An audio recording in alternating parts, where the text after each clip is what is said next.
नमस्कार, मी मृणाल कुकिंग या यूट्यूब चॅनलवर आपल्या सर्वांचं अगदी मनापासून स्वागत.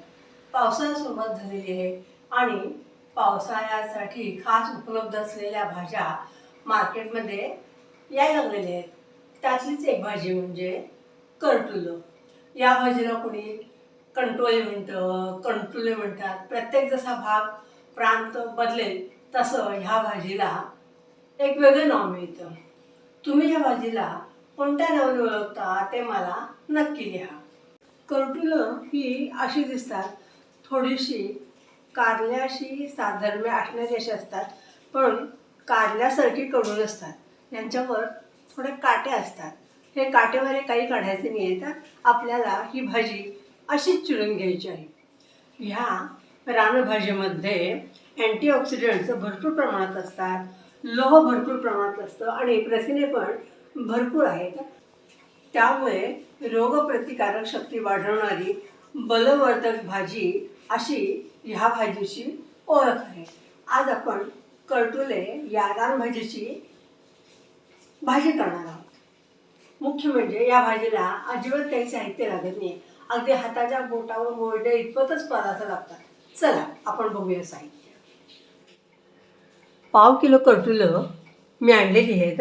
मला मिळालेली करटुलं ही जरा मोठी आहेत. एवढी मोठी नसतात, छोटी छोटी असतात. इथं मी काश्मीरी लाल तिखट आणि कांदा लसणीचा मसाला घेतलेला आहे. धने पावडर घेतलेली आहे. नारळ गोटा निघाला त्यामुळं खोबरं खिसून घेतलेलं आहे. चवीपुरतं मीठ आहे. कांदे घेतलेले आहेत आणि 4 मिरच्या घेतलेल्या आहेत. 2 कमी तिखट आणि 2 थोड्याशा तिखट अशा 4 घेतलेल्या आहेत. 2 भाग करून घेतलेले आहेत. यातल्या बिया एकदम कोवळ्या आहेत. बिया समजा जून असतील किंवा लाल झाल्या असतील तरच काढायचे आहेत, नाहीतर काढण्याची गरज नाही. त्या भाजीमध्ये छान शिजतात. मी आता इथं याचे छोटे छोटे तुकडे करणार आहे. तुम्ही पाहिजे असेल तर असे मोठे काप पण करू शकता. तुम्हाला त्या प्रमाणात कांदा तसा कापावा लागेल. मी इथं छोटे छोटे काप करून घेते आहे.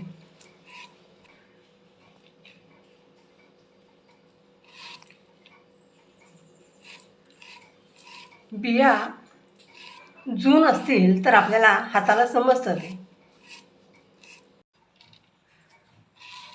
मला चिरायला काहीही त्रास होत नाही आहे, म्हणजेच यातल्या बिया जून नाही आहेत. समजा बिया जून असतील तर चमच्याच्या साह्यानं हा आतला भाग काढायचा आहे. मी तुम्हाला काढून दाखवते.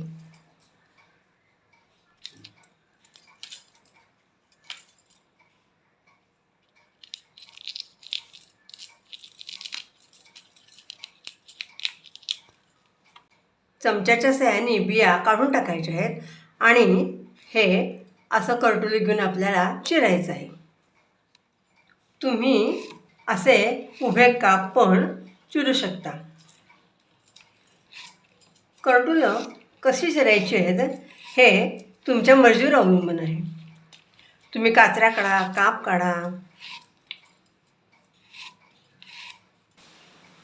मोठी 2 करटुलं होती ना, त्यातल्या बिया जून होत्या. त्या मी चमच्याच्या साह्यानं काढून घेतलेल्या आहेत. काही उभे काप मी तुम्हाला दाखवण्यासाठी म्हणून चिरलेले आहेत. बाकीचे मी बारीकच काप करून घेतलेले आहेत. गॅस चालू केलेला आहे. कढई गॅसवर तापत ठेवलेली आहे आणि त्याच्यामध्ये मी जवळजवळ 3 मोठे चमचे तेल घातलेले आहे. तेल थोडं जास्त लागतं. आपल्याला कांदा आणि तेल ह्याच्यावर परतून अशी ही भाजी करायची आहे. मी इथं कच्ची घाण्याचं शेंगदाण्याचं तेल वापरलेलं आहे. तेल चांगलं तापलेलं आहे. मोहरी घातलेली आहे. मोहरी छान फुटली आहे. जिरं घालते आहे. हिंग, हळद, 4 मिरच्या घालून घेते.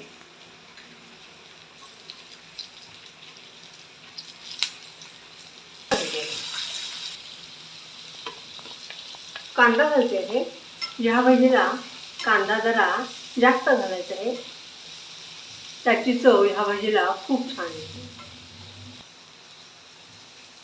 जवळजवळ 3 मोठे कांदे मी चिरून घातलेले आहेत.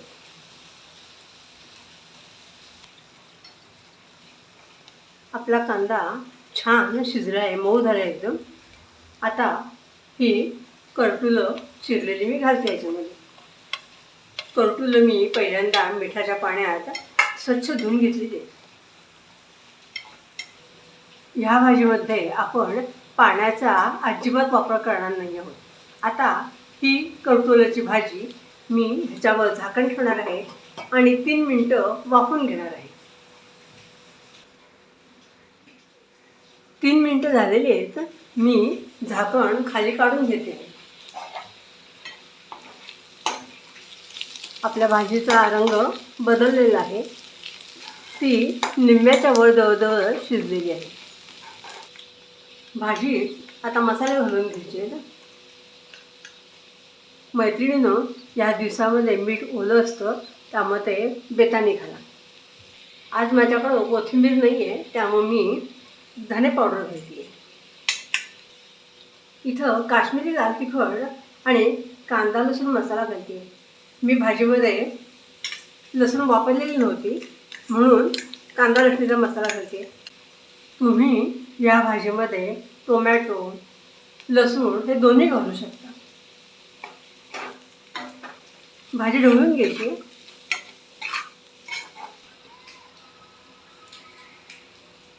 ओलं खोबरं घालते थोडंसं.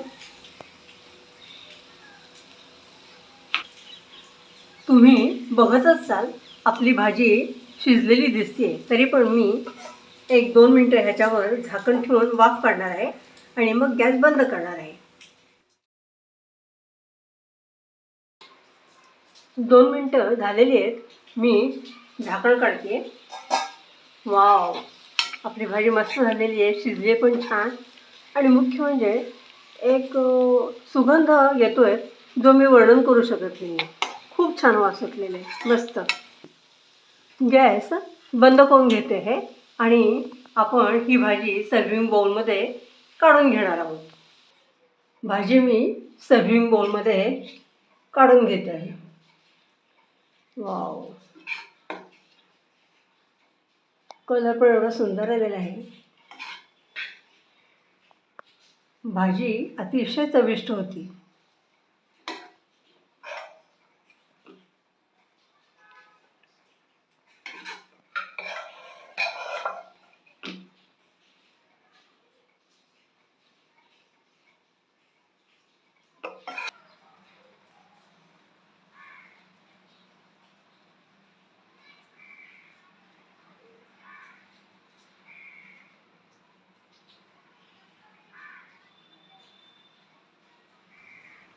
मंडळी, अशा रीतीने आपली पावसाळ्यातील विशेष अशी रानभाजी करटुलं ही तयार झालेली आहे. नुसती कांदा आणखीन खोबरं याच्यावर आपण ती परतून घेतलेली आहे. थोडासा तेलाचा हात जास्त पडलेला आहे, तो टाकावा लागतो, पण आपल्याला नुसती परतून भाजी करायची. पण चव म्हणाल ना तर तुम्ही खरोखर एकदा करून बघा. मी कितीही सांगितलं तरी ते मला वर्णन करता येत नाही. आणि ही भाजी आपली रोगप्रतिकारक शक्ती वाढवणारी असल्याकारणानं तुम्हाला जेव्हा जेव्हा ती बाजारात दिसेल, जेव्हा जेव्हा तुम्हाला शक्य असेल, तेव्हा नक्कीच खात जावा. अशाच पावसाळी विशेष रेसिपी घेऊन मी येणारच आहे. तोपर्यंत स्वस्थ राहा, आनंदी राहा. माझा हा व्हिडिओ तुम्हाला आवडला असेल तर लगेचच लाईक, शेअर, सबस्क्राईब करा. धन्यवाद.